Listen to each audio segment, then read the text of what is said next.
So I like to build characters in this game, I guess. That's kind of like what I enjoy doing. Like most of my characters don't make it much past level 100. My highest level one's level 400 and something. Um but I mean over the since the beginning of this game, I mean I've made hundreds of characters. And I've kind of always had this like in the back of my head kind of goal or plan that like eventually I wanted to get to the point where, my first goal was that I could get to level 50 without wasting a single, without having to pick a single perk card that I wouldn't actually eventually want to have or use, i.e. definitely no waste, from the vault to 50. And I got that mastered pretty good. And then I got this thing in my head where I wanted to see how perfectly put together a character I could do and how fast I could do it. And this is my best one so far. Um, and I mean, it's a kind of accumulation of, I've used my two other higher level characters to farm around a little bit and buy some legendary mods. And, I've moved some things to this character. Like this isn't the character that I got this mask on my main character. This character doesn't seem lucky at all. Like I haven't gotten anything good with this character.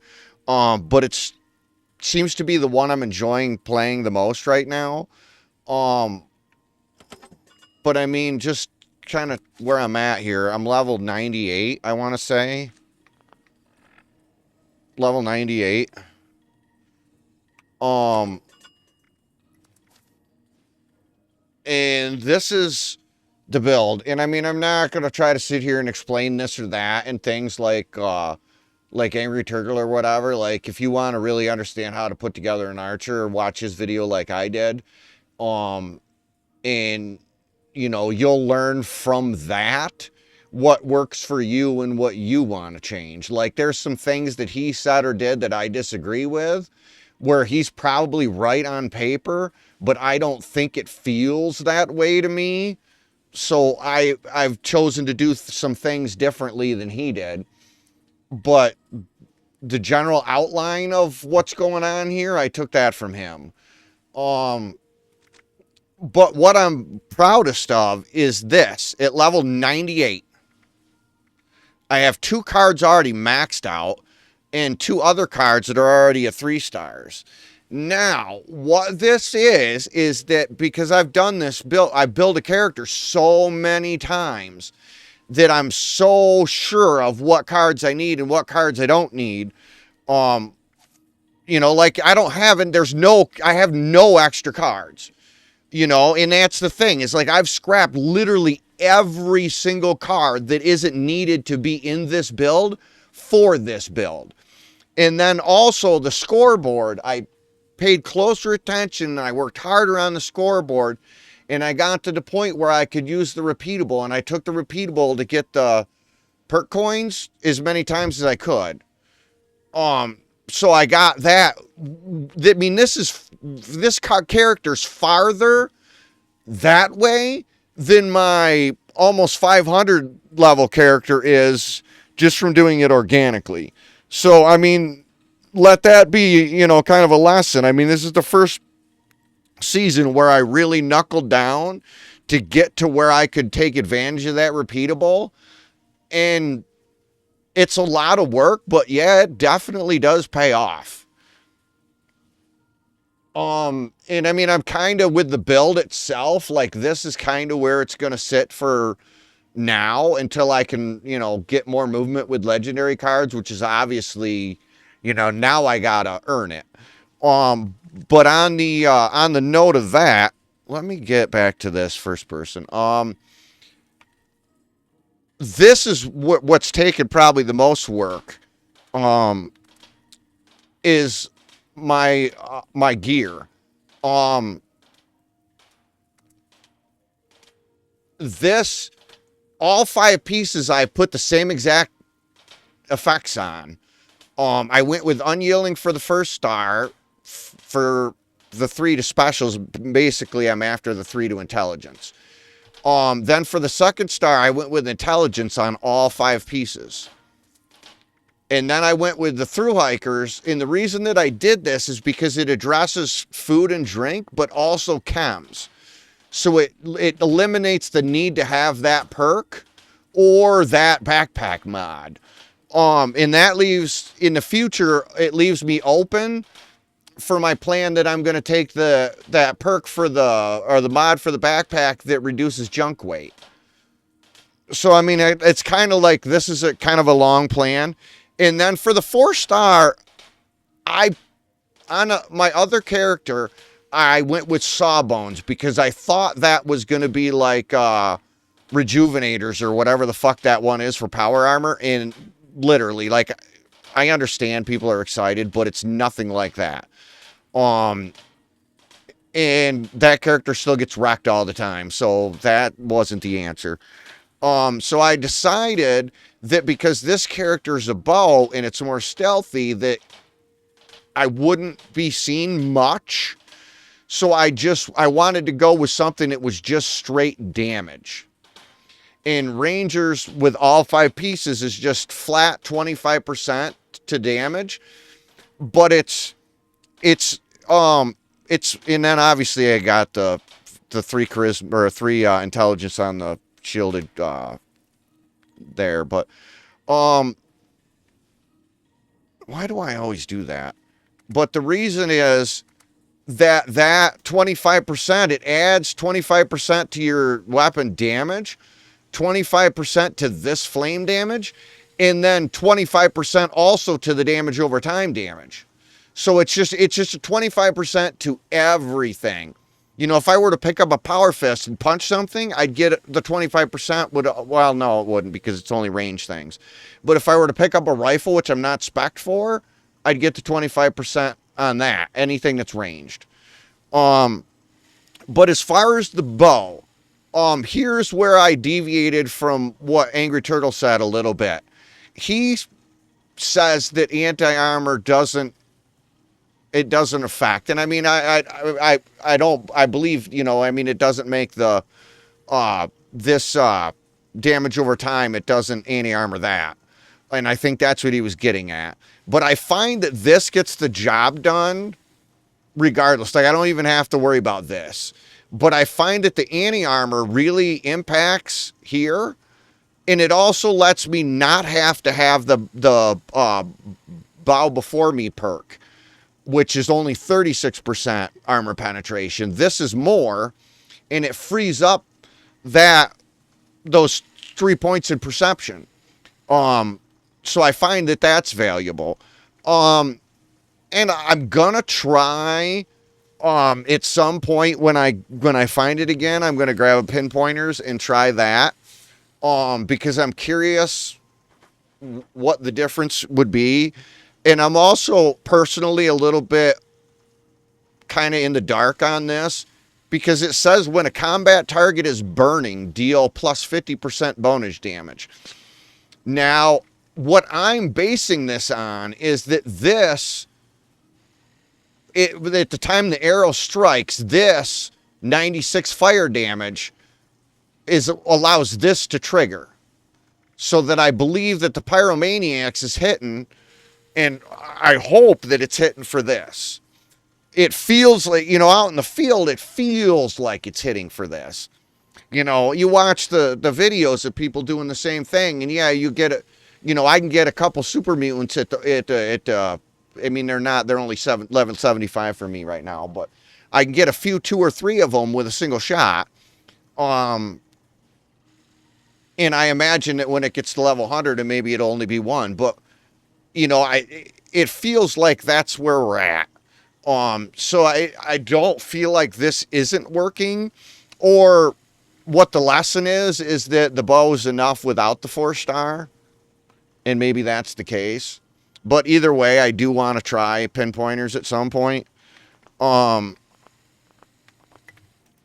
that's the build.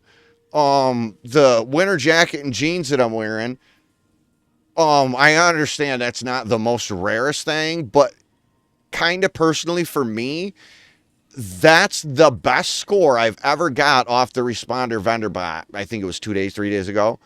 I've got a lot of hunters long coats, but I don't personally. I wouldn't wear it. I think that's a shitty looking outfit. And usually I just pop those into vendor for 9,000 caps and boom them out. And I don't really give two shits about that. But this is the first time I've ever got this one, so I decided to wear it a little bit. And then I think here, what I'll do before I cut the video off is show you the camp, because this is the first time that I ever tried to build in this place. And this has proven to be hard. And I'm curious if anybody else has tried to build here, or anybody would be willing to try to tackle it. This happens about 50% of the time, which isn't the end of the world, but it spawns me in the world under it. That there's this shack here, which I've been building in and on and around and so on and so forth. And I mean, this is about as much shit as I can get in here. What I found is, like, I got this bottle to sit on here. Now, what I've had to do is everything that's in here is a blueprint of the thing. Because if you try to place the items, they all end up on the fucking roof unless you do a blueprint. But even the blueprinted items from about here to the end of this end up on the roof, no matter what. Like, I haven't found anything, even the rug, that rug that's down here. I tried to put that here, and it ends up on the fucking roof. So I mean, I've really been struggling. So I may end up trying to find a different place. Because like this shelf here, I can't get anything. I can't set shit on. You know what I mean? This shelf here, I can't set shit in on that shelf. Can't set shit in on this shelf. Weird things happen down here. Like, these balls looked like they're all just like in there. Now they all look like that's a clump of nucleuses or some shit. This bottle, every time that I spawn into the world, spawns different, and sometimes it's half stuck out of the thing. It looks like it kind of physically reacts with the balls and does weird shit. And then this, I've been trying to figure out on the table where things spawn so that I could place my own thing, you know what I mean? And you could see that I'm still in the process of trying to figure that out. Obviously, there's a bottle that can spawn there sometimes. So it's inside of my bottle. But it's a pretty all right place if you could figure it out. It's got a good look to it. It's nav meshed well. Like, your ally wanders around good. And I like the places where there's a spawn point for a settler or a friendly. But what I notice is a lot of times, as soon as you place your camp down, that spawn will stop happening. At this place, it doesn't.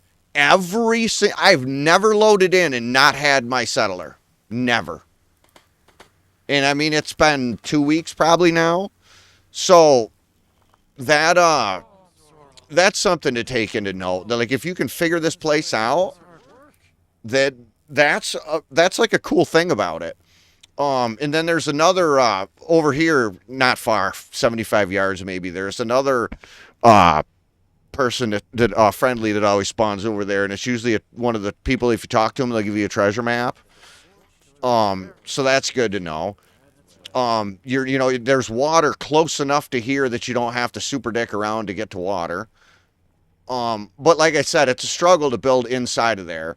I've done a lot more with the outside than I have with the inside, because you can do a lot with the outside. Like, I could put up the bar things, and I could put up this thing, and but then every once in a while, my ally will come out here and try to sit on this couch, and he'll react with a skeleton, and the skeleton will somehow get fucked up and end up half stuck in this window and half stuck out of the window. Not just the screen shit on the outside, but like, you go in the house and his head's in the house, and he'll flop the entire time, like, until you leave the server. Like, you can hear him flopping around, his bones rattling. So I mean that's a thing too. So I mean it's not perfect, but it does give you that uh like it belongs here kind of fucking feel, which I like that. Like I've never been a fan of the builds that look like it doesn't, you know what I mean? Like it looks like 2026 and the wasteland. Um so I like that. But um who knows? But anyway, but I mean this is the best that I've been able to do so far yet. So, you know, I mean, if there's anybody else that's interested in that sort of shit or done anything like that, like I'd love to hear what you figured out and what you've accomplished and what you've learned. Um, it's always something I'd be open to watch videos on, but I've never seen anybody do a video on it, or it maybe I'm the only person that has stupid ideas. Um, but that's uh that's that. And this apparently is the mask for this season. Like that's everybody wants, or it's what I hear the most. And on my main character, I got this mask. I think on my third Fashnot, and then maybe I was five Fashnots in on that character, and I got the glowing title. So, and those were the two things that I really wanted out of this Fashnot was this mask and that title. I'd love to get that title on this character, but I'm not holding my breath for it. I mean, obviously the mask I can move around to whichever character wants to wear it. And it really comes down to what outfit it looks right with. And that's both the glowing and non-glowing version of this mask look really good with all the cultist outfits. So that's something too for people to keep in mind if they have. But I kind of wanted to show that off, and I probably made a long, boring video, but here it is. Until the next one, I've been Seven.